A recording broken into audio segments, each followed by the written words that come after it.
We are live. Welcome in to Inside Carolina's On the Beat live podcast on a Monday night, throwing off the mojo. Monday night, 9 o'clock, November 14th. Ross Martin, producer John Bauman, Adam Smith will be here shortly. Shout out to Johnny TShirt and JohnnyTShirt.com. Boys, we are live. Ross, busy day for you, huh? Yeah, two press conferences today, or four if you include the coordinators. So went right from Mac Brown, Phil Longo, and Gene Chizik into Hubert Davis. But it just feels like, man, it's all football right now. I'm just not, to be honest, I'm not really plugged into the basketball with the 9-1 Tar Heels, the Coastal Champion Tar Heels. So the basketball just felt kind of like an afterthought. Yeah, that's crazy how it works. And I agree with you. Of course, it's not an afterthought for a lot of people that watch this show and a lot of people that pull for Carolina. But yeah, when you're 9-1 in football, and basketball is just getting started. Game against Gardner Webb kicked us to Monday night here. It's not time. It doesn't seem like it's time for basketball yet. Let's get right into it. John, you said you had some hot Oh, takes. I have many hot takes. You can go ahead and give me a hot take right out the gate. Let me be very clear with our viewers tonight. We are in uncharted waters. We are in completely uncharted waters. UNC has a Heisman quarterback candidate, and UNC is actively in the college football playoff race. Those are two things that nobody would have even dreamed of saying. I think even Tommy thinks that, that is absurd where we started this season to be saying those phrases. And yet that's where we are. There are basically 9 to 10 teams that are left in the country that could make the college football playoff, and UNC is one of them. That is just a fact. That is just a fact that you have to put out there. So it's a very exciting time for fans of the North Carolina football program. It is big game. I always say the more you win, the bigger the games get. So it's a big one against Georgia Tech. But let's look back a little bit, Ross. I wanted to ask you about covering the game in Winston. Did you get a taste of any of that Winston Wake Forest, those 10 fans you mentioned last week? Because I've got a funny story that I don't know is really appropriate for this format. But what you got?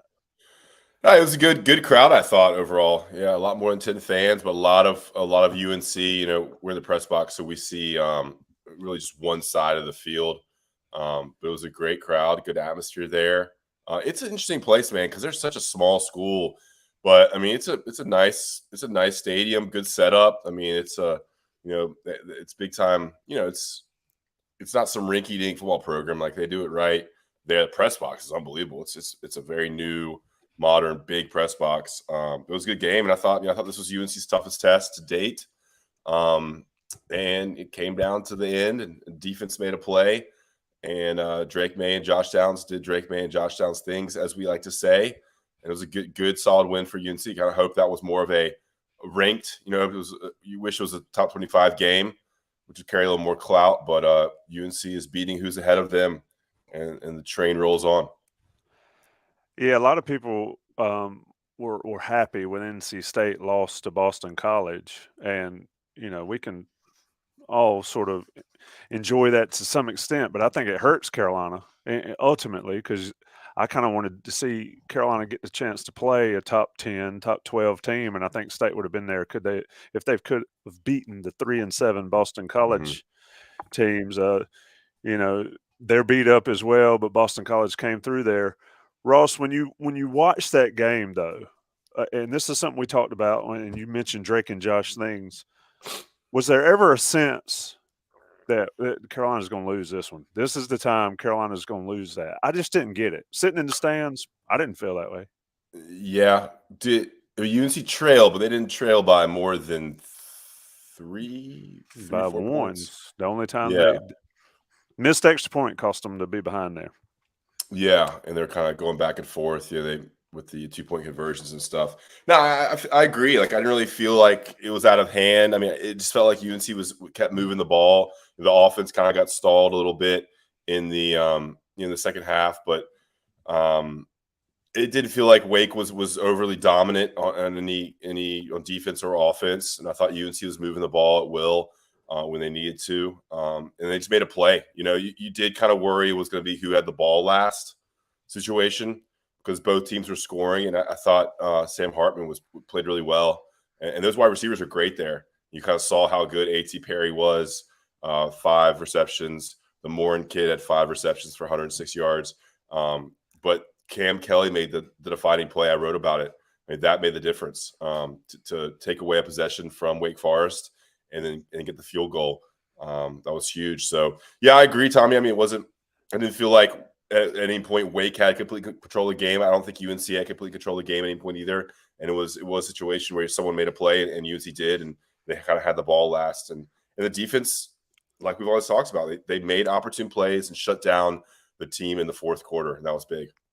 I didn't really appreciate Cam Kelly's play until I went and watched Jason Staples' video this morning that he posted on the premium message boards. It really broke down the play.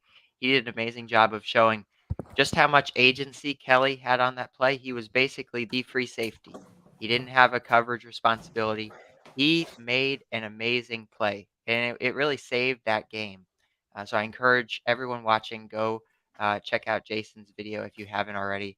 That was really a good way to illustrate just how impressive a play that was. Tommy, also real quick, what was your experience with Wake Forest fans? Did you have a story there? So they're a little rowdy. They get a little mouthy sometimes, don't we all, at different times? But walking out of the stadium after the game was over, that place emptied out too. It's like when Hartman threw the interception, and even before Carolina got the field goal, really, it was like somebody pulled the plug in the bathtub, and all the fans were sucked out the exits.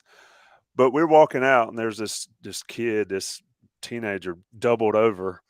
And I thought he was sick or hurt or whatever. And I tapped him. I was like, man, you good? You good? And he's about distraught. And it's a Wake Forest kid. He's decked out in Wake Forest. He's like, I hate Carolina so much. We've got the greatest quarterback we've ever had. And he just goes on and on and on talking about Sam Hartman, Sam this. And we can't beat Carolina. And he looks at us. He's like, I hate you, man. Now we're the worst P5. We're the small. I was like, brother, you signed up for that when you went to Wake Forest.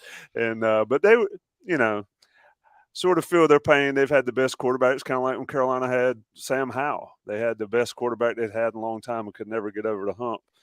How about NC State having that Devin Leary, this Heisman candidate, preseason ACC Player of the Year, maybe the team was picked preseason to win the Atlantic, and not only have they, kind of fallen off now, losing Boston College, but their arch rival, the Tar Heels, have the Heisman candidate and have tickets booked for Charlotte. I mean, that's got to grind NC State fans' gears that it was their year. Like, this was the year for NC State, and UNC now has the star quarterback, the stud, and is coastal champions. It makes me laugh. It makes me feel good inside. For some reason, I always see that John Swafford meme every time I think about stuff like that in NC State. But yeah, I mean, it's crazy how it works. I mean, last year Carolina was trying to do that, trying to get Sam Howell some hype, couldn't get it done, and then State gladly jumped on the bandwagon to try to ride that pony, and it didn't work out for them. They're struggling, and they come to Kenan Stadium, I guess, on Friday. I asked Mac about that, about a Friday night game. I don't like Friday games, especially the Friday after Thanksgiving. But anyway, Ross, what did you take away from the pressers today? I thought the UVA news certainly brought down the mood, and that's unbelievable. I don't even know what to say. I just feel so bad for all those folks up there. But that aside, what'd you think of Mac and Longo? Longo's still living the best life, right? His guy, yeah. Man. He is. He's a little bit more long-winded this year. I mean, he'll answer. I mean, you transcribe some of it, Tommy. I mean, he's answering a question, and he gives you a lot. And he talks pretty long on each question. I don't know what to take away about it. And I thought it was interesting asking Gene Chizik about Drake May. I mean, I'm going to put that into a little article, but I asked Gene Chizik about Drake May, and he had tons of praise for him. And Gene Chizik's seen a lot of quarterbacks, coaching the SEC and the Big 12 with Iowa State. As Adam rolls in here, you want to add Adam here, John? Maybe Adam will have a different take on the press conference, but I thought Phil Longo about Josh Downs is interesting. I mean, he said, man, having a play like that, it makes your play calling. You could do whatever you want when you have a play like that with your play calling. And Jeff Schottmer talked about it on Calling Shots today. They've been rolling out so many different formations with Josh Downs, and having a veteran wide receiver like that who could do everything, it makes it so tough to guard. I think that's been a huge. I think Josh Downs' impact is going to be so big. I think it's made Drake May such a better quarterback, and I think, this is obvious. I think UNC will really, really miss Josh Downs next year. I think it will affect how good Drake could be next year too. Not to look too much ahead. Adam, did you have any big takeaways from the press conference this morning with Longo, Chizik, or Mac? Well, welcome I wrote in. like 1,500 words, I think, on it on the news and notes. I don't even know what to say. Big takeaways. You're on the spot, man. You're on the spot. But just to add to what you're saying about Downs, like who is Carolina's best player, Drake May or Josh Downs? I guess Drake May. That's what I asked 2 weeks ago. He's more important. I don't know who's the best. I mean, who's the better football player of the two? Drake May's more important to this team, without question. But who's the better football player? They're both. I can't remember a time when Carolina football has had a legitimate discussion to say they've got two of the top 3 or 4 best players in college football. Top 5, top 10 without question. I mean, it's just an incredible time there. Adam, I asked Ross about Longo is living his best life, and he talks more and he expounds more than he ever has. I think that's a cool aspect of this year, and it also is a cool aspect of having those type players too, right? He's great. I love Phil Longo. I love the way he explains things. Comes in with his coffee black. I was talking to him about it the other day. And he said, that's the only way to take it. He's been up there grinding, breaking down film. We're asking him what numbers he's seeing on the opposing defenses. But I like the way the way he words things too are interesting. But I think I could call a few plays with Drake May and Josh Downs running around out there and tell Antoine Green to go deep and get the tight ends working underneath over the middle. I think it'd be pretty fun deal. But I mean, Josh Downs, good Lord, what is it? 37 catches over the last 3 games. It's an ACC record. Nobody's ever done it. I don't know if y'all have said that, but good God. Yeah, max of that today, right? Was that the record? Yeah. 36 was the record by somebody from Clemson, and he's got 37. I mean, we've seen it. Like, just imagine the fantasy football numbers. Somebody's got to have him in the chat over here. I mean, good gosh, I bet he is crushing in fantasy, ACC fantasy football. I wish I had $1 for every time Adam said fantasy football with Josh Downs. His targets are crazy. The catches. I mean, PPR league, come on. Yeah, the thing is, and I started to say he catches everything. I mean, he had 12 targets, 11 catches. Last week it was 15 catches on 16 targets. I mean, dude's got vacuums for hands. I think, too, the fact that Josh Downs is playing so well, it brings into focus for me the fact that this is UNC's window right now. Like, people are talking about next year. Ross, you brought it up, next year. Josh Downs is not going to be here next year unless there's something that changes. So UNC has this window right now where they have an opportunity to take on a Clemson team that is not the strongest they've ever been in the ACC championship game. Their college football playoff hopes are still alive. I think, to me, next year is completely uncertain. I am laser focused. This is UNC's championship window. This is their shot. They have to take advantage of it. These next 3 games, maybe the biggest in program. I mean, I know I make fun of Tommy for saying that sometimes, but now we are really in the end game of the season. Every single game is really a playoff elimination game for UNC, which is crazy to think about, but that's where we are. So why are you talking about Clemson already? They got a game this weekend. I understand, but that's what I'm saying. It's a playoff elimination game against Georgia Tech. It is not a home game. It's not a conference game. It is a playoff elimination game. The window for this team is this season with Josh Downs and Drake May together as well. And I do think that's why they don't need to expand the playoff, because it's right now, like you mentioned, there's like 16 teams in the playoff right now, and they can't lose. And if they lose, they're out, and it whittles it down. Anyway, let's take some questions. Go ahead, Ross. Well, John, what needs to happen for UNC to make the college football playoff? Have you looked at that? I actually have an interactive segment. If we want to do it real quick, I can show you all this. It's actually going to be pretty exciting here. How great is Okay. John? Has John been bringing the hot takes like he promised? He brought I one wanna- so far. I want to bring this up right now because I want our viewers to understand exactly what the stakes are. Be careful Can of those everyone see tabs. this okay? Oh, I saw 538, and I'm already skeptical, John. Oh my For our God. audio listeners, I've pulled up the 538 playoff odds. You can pull this up yourselves on a website here. But if Georgia wins out, Ohio State wins out, and TCU wins out, and you pull it out as well that UNC wins out, UNC has the highest odds of the remaining teams to make the college football playoff. This is just the facts. UNC is very much in the race for the college football playoff. The candidates at that point would be Tennessee. You'd have Michigan with a loss there Lost to Ohio to Ohio State. State. Yep.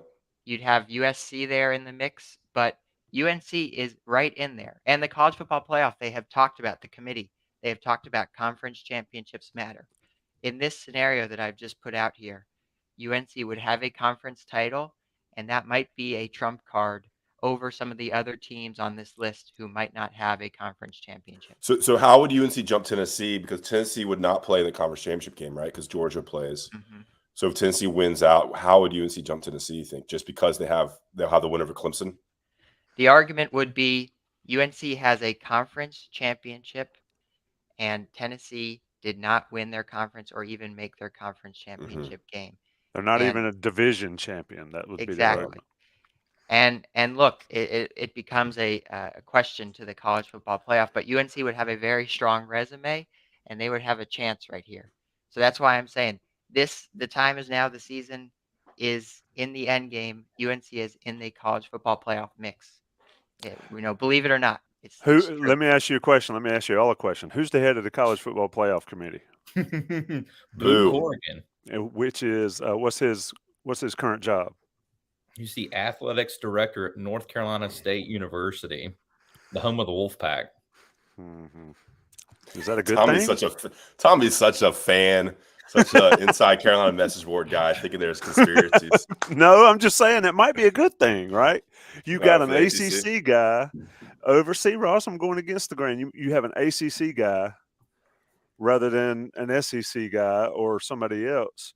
It might be a benefit because rising tides raise all ships, right? Even state. Carolina's playoff trip could raise state up because it gets more money for the conference and all that stuff.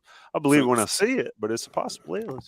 So, John, UNC needs Ohio State to win out, Georgia to win out, TCU to win out. Yeah, there are scenarios where it sort of starts to fall apart, such as LSU winning the SEC championship. All of a sudden, Georgia probably has a better resume than UNC for that potential fourth spot. And LSU would get in.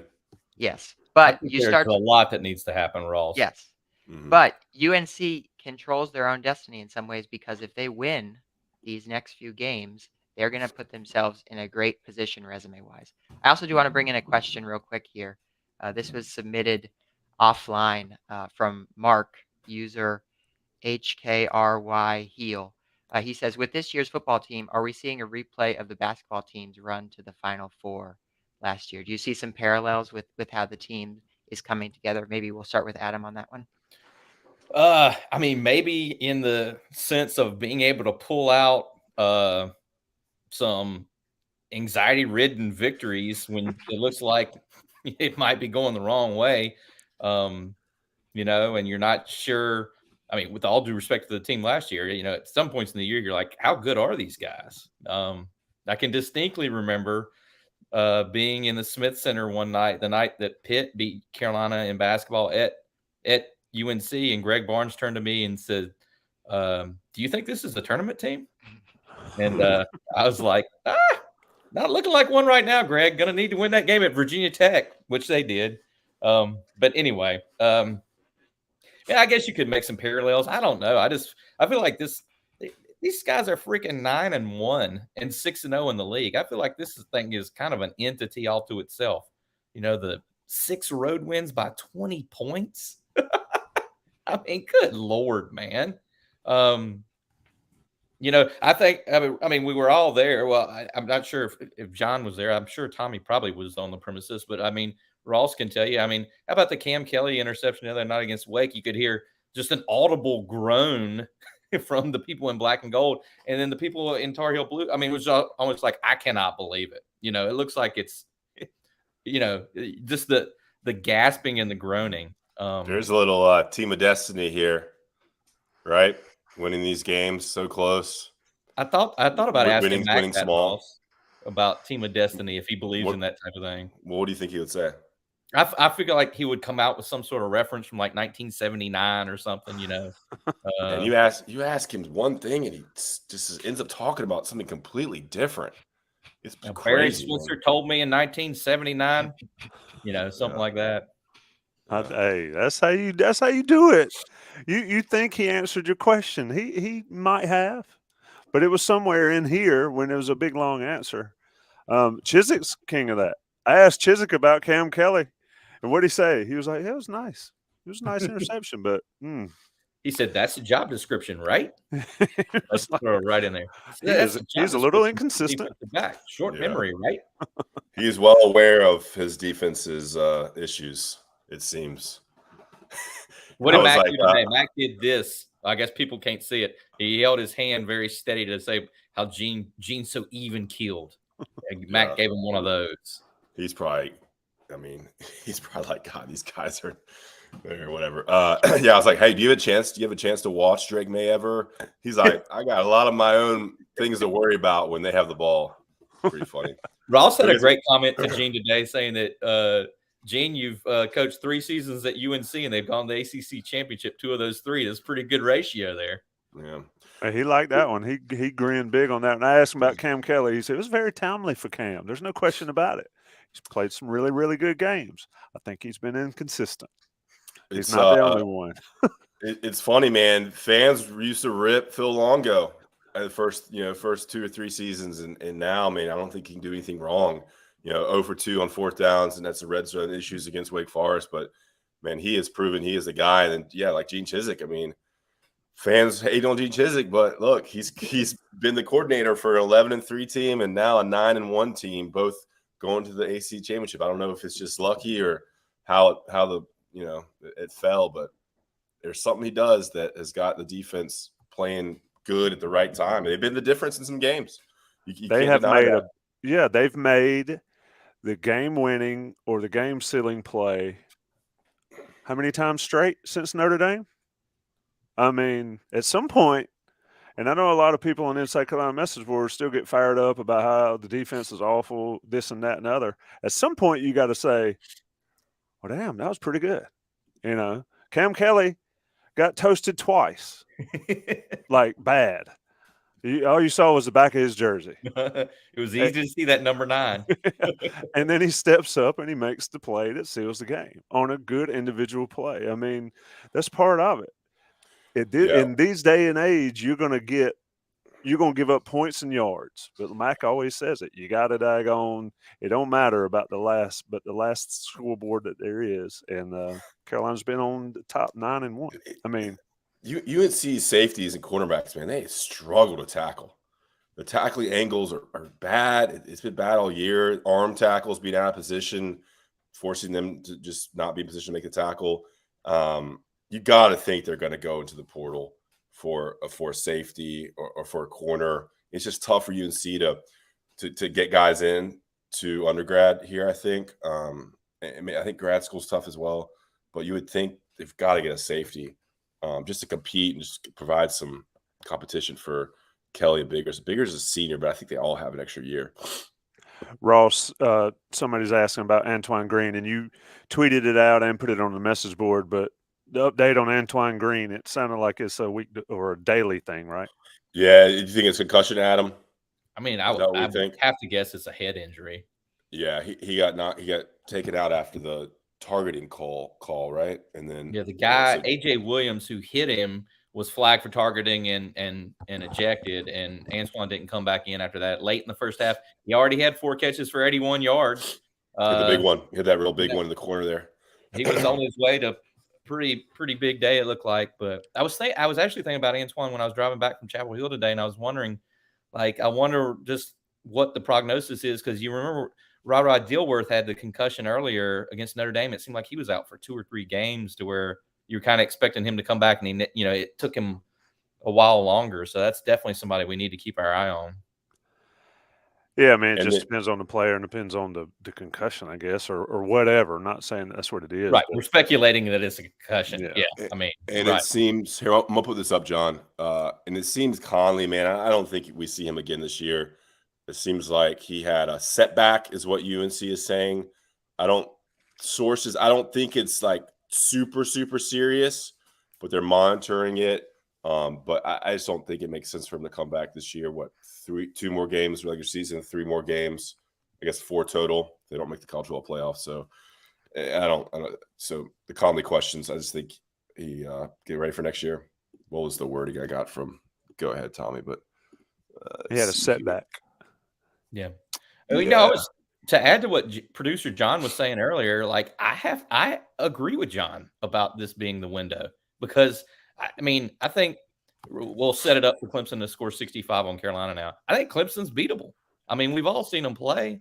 They are not the Clemson with Deshaun Watson or Trevor Lawrence or Travis Etienne running around out there, or Hunter Renfrow or whoever. Take your pick. T. Higgins. Like, I do think Clemson's beatable. I mean, Syracuse was up big on them in Death Valley, and Notre Dame obviously pounded them the other night, and they've had.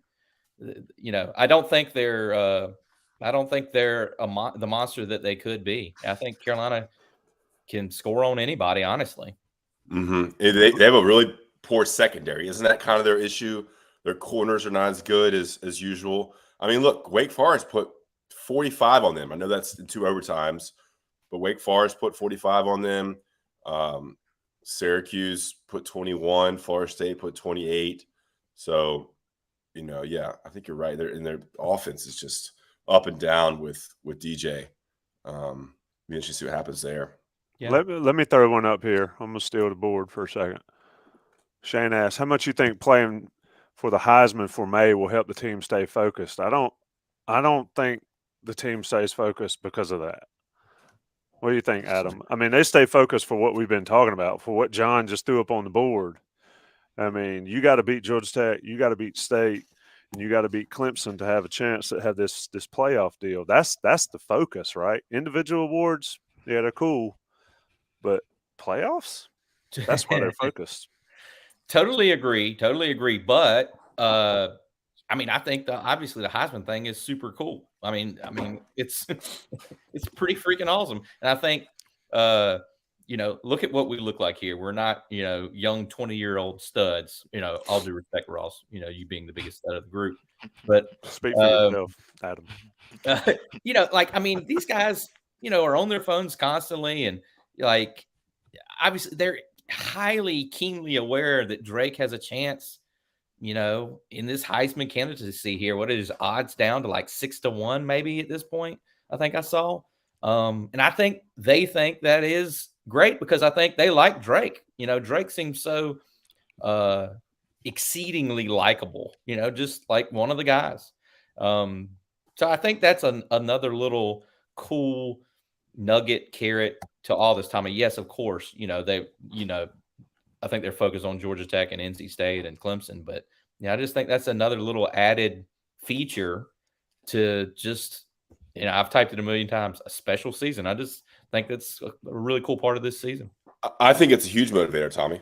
I think they have to keep winning and playing well, and the offense has to put up points. I think that's a huge motivator for the offense and the team to stick with it. Like, if they lose Georgia Tech, the Heisman race is over, no matter what Drake really puts up. So I think that's a massive motivator, and they're very aware of it. I mean, it's all over social media. That's the difference now with social media. It makes players aware of what's going on. Yeah, okay. I mean, they got a ton to play for. Drake's Heisman race is one of them.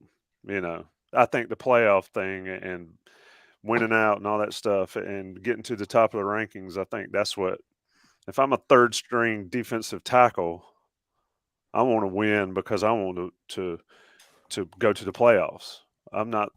Can't say I'm thinking about what Drake May does as far as winning awards. Obviously, he needs to play, but I don't know. You guys are right. They've got a ton to play for. That's the thing. That's why the name of this show is Goals on the Table, because they're all out there. Let's talk about Johnny TShirt, JohnnyTShirt.com. We got to get Adam to do this one time. I got my Johnny T-shirt Gladly sweatshirt do it. on. Send me the thing. So I'll send this. You got to do like I do. I just wing it. Love y'all, Johnny T-shirt, but I don't read well, so I just ring it. Crew neck sweatshirt, especially. It's kind of warm or kind of cold up here in the way up. I don't have a man tower. I have a way up, not a man cave, but a way up. And it was cold up here, so I put on a crew neck sweatshirt. It's not a Johnny T-shirt one, but Ross Martin has a Johnny T-shirts sweatshirt, and you get everything you need, NIL stuff, all the home gate, tailgate swag you need, and it's Christmas time. Take care of them. They're always having sales for Christmas. Anything you could possibly want, football related, basketball seasons now, all the other sports, baseball's around the corner. Johnny T-shirt on Franklin Street, JohnnyTShirt.com. 10% off if you're an Inside Carolina premium subscriber. If you want to see the video that Jason Staples put up that John Bauman mentioned, you got to be an Inside Carolina premium subscriber to do it. And it's worth it. I mean, Jason talking for $10 a month, man, that's the best deal you could get. And you get 10% off Johnny T-shirt. Go ahead, Ross. You got one. You got to read. All right. Yeah. I mean, I was going to add about the subscription stuff. I mean, just Don Callahan's info, Sherel's info, the X and O's videos, the message board, man. It's sometimes you go on there and it's just funny to read through the comments. I mean, it's entertaining enough.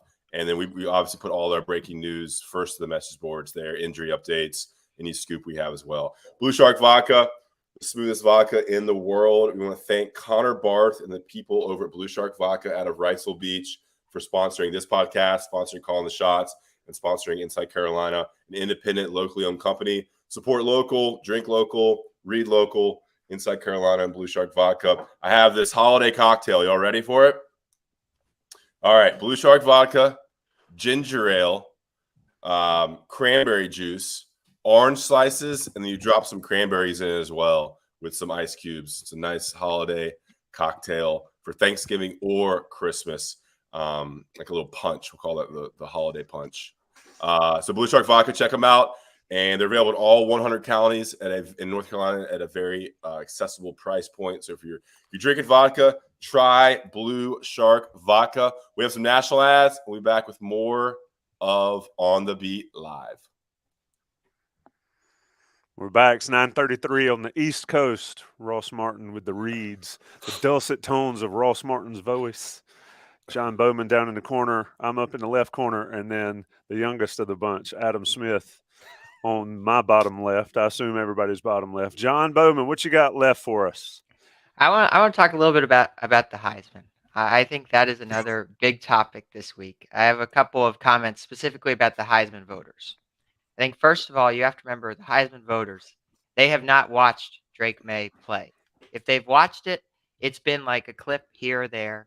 Heisman voters, it's sort of a weird, humongous group of media people who are all too busy to really be watching UNC every week. What you want, I've talked about this before, what you want with the Heisman is you want to win the narrative because it is a group of people voting for this award. You want to win the narrative. The thing that matters with the Heisman, I think, to me, is Drake May gets the last at bat. Everyone's going to be home on December 3rd, 8 p.m. All these Heisman voters, probably a lot of them, are going to be sitting down to watch Drake May for the first time. And they're going to say, oh, wow, this guy is actually pretty good. And they're going to see all the things that all of us who have watched him every single week have seen this season. I think Drake is very much in contention for the Heisman Trophy. It would be a humongous accomplishment for him to get the invitation to New York. But just like UNC is alive for the college football playoff, I am of the opinion that Drake May could actually win the Heisman Trophy award. Ross or Adam, either of one you want to start. Do you think Drake May could actually win the award, or is it just in play to make it to New York? I think they have to beat Clemson, obviously, and he has to make big time plays in that game. I think it's Stroud's to lose because it's that Ohio State. They're number one or top 2 in the country. They're winning, and it's that big national program. But I think there's a really good chance he'll get invited to New York. I think they have to invite 4 now. Someone told me that today. Was that Jeff Schottmer? Someone told me that they have to invite 4. Is that a new thing? It used to be 5, and then the last couple of years I've seen only 3. So I'm not. They mix it up a lot of times. Sometimes it's 2, sometimes it's 3, sometimes it's 4. But someone told me today that they have to invite 4. Yeah, I think they were saying that. I think that was when we were there at the football center, because I was thinking that 3 has been the number the last couple of years. But I mean, to answer the question, see, I think the problem is that people think the ACC sucks, and I just think that's the problem. And I think what is great is that he's leading the nation in all these categories. The numbers are just stupid. Carolina's 9-1, and some guy who's voting in East Lansing, Michigan, or Fort Collins, Colorado, they're gonna be like, "Oh yeah, Luke May's little brother. Oh yeah, that's right. Well, didn't his dad play?" Like, there's, he's got a lot of pop and sizzle in some of those ways. I mean, not to start tooting the horn over here, I have voted for the Heisman Trophy before, and John is absolutely right. I mean, I don't want to act like I didn't study for the test. I didn't watch all those guys play all those games. I can remember one year, I cast a ballot for a guy named Johnny Manziel, and people were saying, "Well, a freshman shouldn't win the Heisman." A person I respect in this business told me he would never vote for a freshman to win the Heisman, no matter how freaking nasty he was. I did. So anyway, I agree with Ross about the CJ Stroud factor. There's the thought that, the ACC doesn't play big boy football. It's not the SEC. It's not the Big Ten.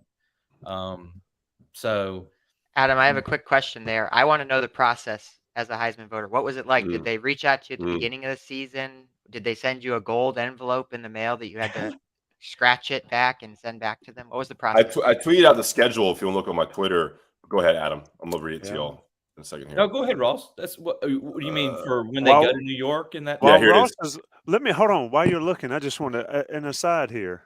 This might be a record. We have an Oregon fan talking smack on the Inside Carolina on the Beat Live podcast. Angry looking duck. Angry Duck. We're gonna call you Angry Duck. Bo Picks, Knicks.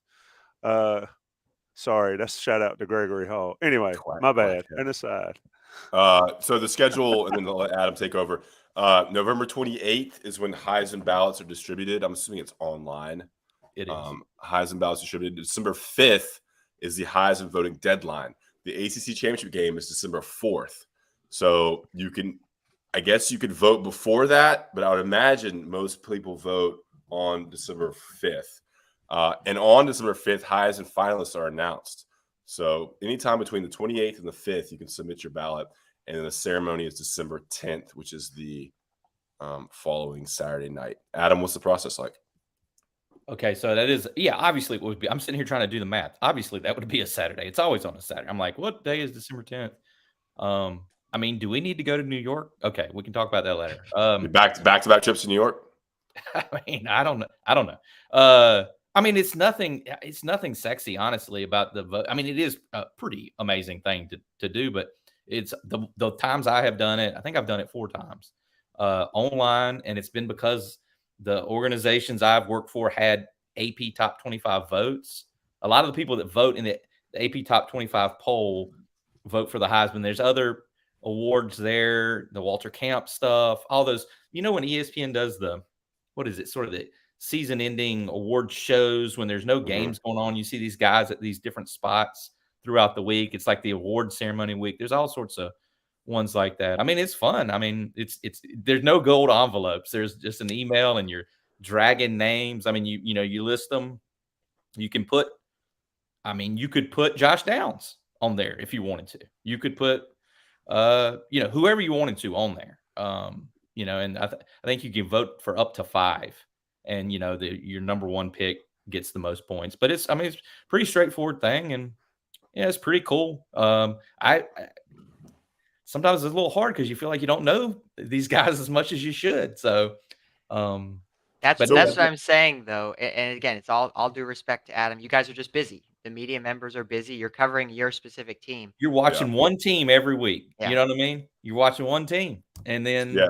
all these other teams are playing. So I was going to say, man, when you cover a team, you really don't watch other games as much. It's the same way for like the NCAA tournament. Like we miss so much of the tournament because you're covering one team. You watch you can watch what you can. But football, like if it's a 3:30 kick, you don't see much of the 12 p.m. games, then you really can maybe get home for an hour of the 8 p.m. kickoff games. And I think we talked to UNC SID Jeremy Sharp today. He listens to On the Beat, so he might be listening right now.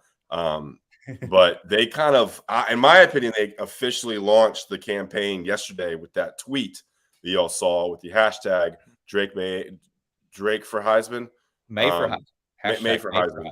Yep. Yeah, but he said that they've been kind of building towards this with appearances on national radio shows, national TV shows. National ESPN writers have been doing pieces on Drake as well. So they've been kind of having this strategic plan to build up to Drake May's Heisman campaign, including reaching out to voters in some form or fashion, sending stats, making sure people are aware of what Drake's doing. So while the official video, I guess, was released yesterday and retweeted by Mac Brown, behind the scenes, they've been building towards this. So it'll be interesting to see how that unfolds over the next 3 weeks. I can tell you, I should have mentioned this before, but one of the cool things is getting stuff. And I think I still have a notebook around here do you remember, he's the backup for Aaron Rodgers with the Green Bay Packers now, Jordan Love, who was at Utah State, I believe it was. Yep. And they sent, I guess everyone, they sent like a notebook, a skinny reporter's notebook with Jordan Love, and it looked like a high school yearbook. And people had scribbled love notes and all this stuff. And they sent like little heart-shaped candies with this love for Heisman. Can you feel the love? Just also, it was kind of cool getting the little gifts like that. I have a quick question for Tommy and for the chat. It's a unconfirmed producer John trivia here. I'm pretty sure this is right, but Jeremy can let us know if it is right. There are 4 UNC football players to have ever finished in the top 10 of Heisman voting. Tommy, can you guess the 4 players? It's got Choo-Choo.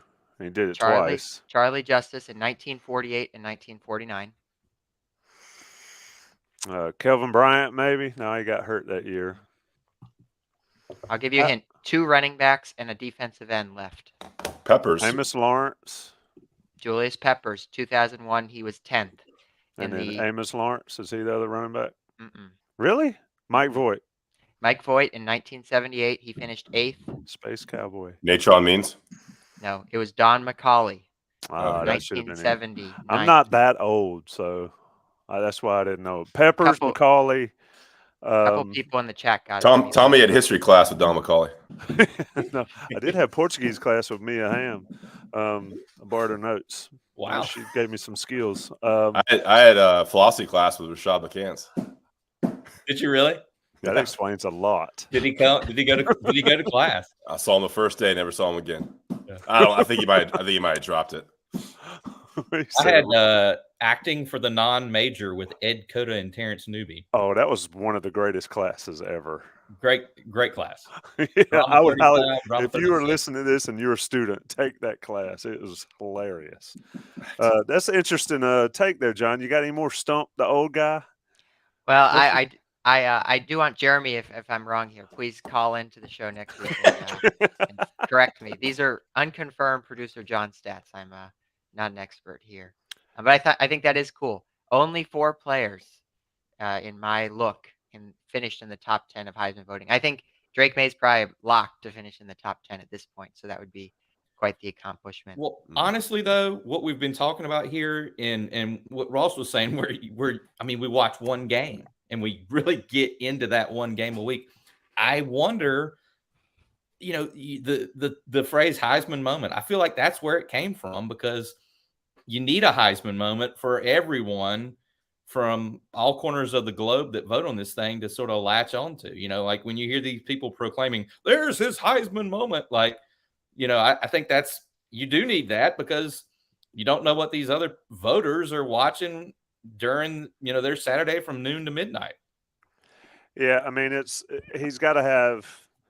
Somebody asked that question today. What was his Heisman moment? And I think Max said the Duke game, but that Heisman moment, quote unquote, needs to happen in the ACC championship, helping them beat Clemson.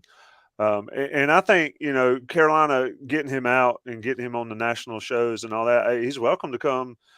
Send him to the On the Beat Live podcast. I think it would be great. We got a ton of subscribers. Don't know how many voters though, but but anyway, I mean, one thing schools have to be careful of is they don't want to like push all this stuff out and then somebody stinks it up. And so I think there's some legitimacy in waiting, but I always think that the schools can do more and should do more.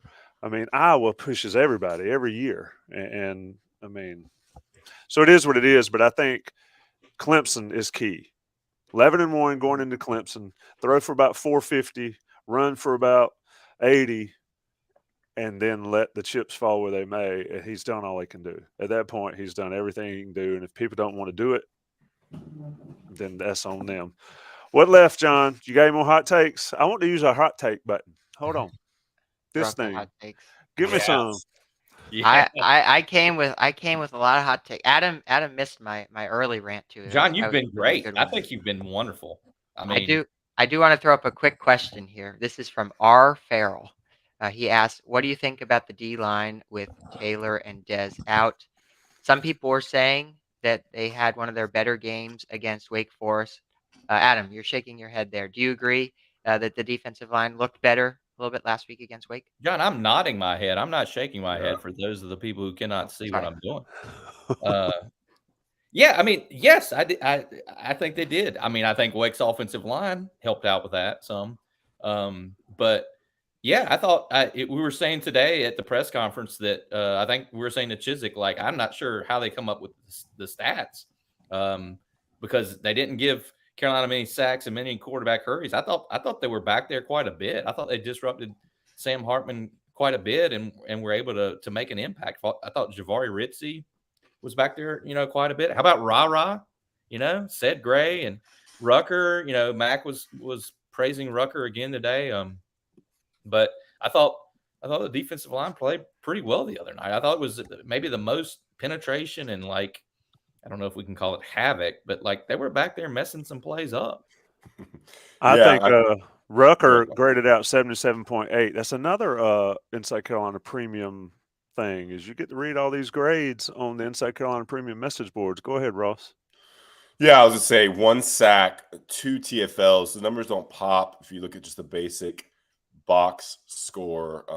But I do think, like Adam said, like did seem like they got a little more pressure. I think they blitzed more than usual or brought a little bit more pressure because I think Chizik saw something about how Sam Hartman struggled with the blitz. But as Jeff Schottmer said, when UNC did blitz, they got beat a couple times too. But I do think Rucker and Ritzie have become very, very crucial to both playing a lot more.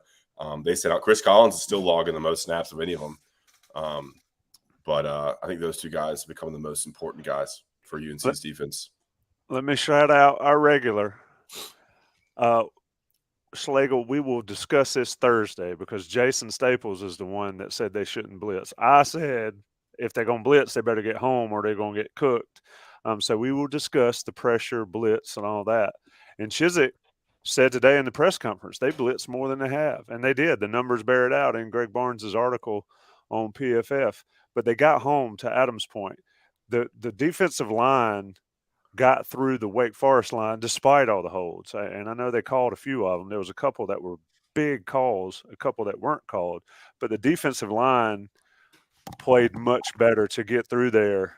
And of course, Eccles and Ced Gray always make plays. But, the key is getting home. The key is not sending guys, So I would recommend everybody to listen to call. I'd recommend everybody listen to Calling the Shots. Jeff talks about the pressure on calling the shots, which will be on the audio after this podcast, which is important to note. He talks about the pressure and, when you don't get there, it really puts your defense, like Jason said earlier this week. It hurts your defense if the pressure can't get there. So it's important when you bring pressure, you get there. And UNC got beat a couple times when they did bring pressure. Yeah, I mean, they got torched when they did not get home and all. And we see you, George Jenkins. I see your request for the hot take button. Not going to mention it, but maybe John can work that out.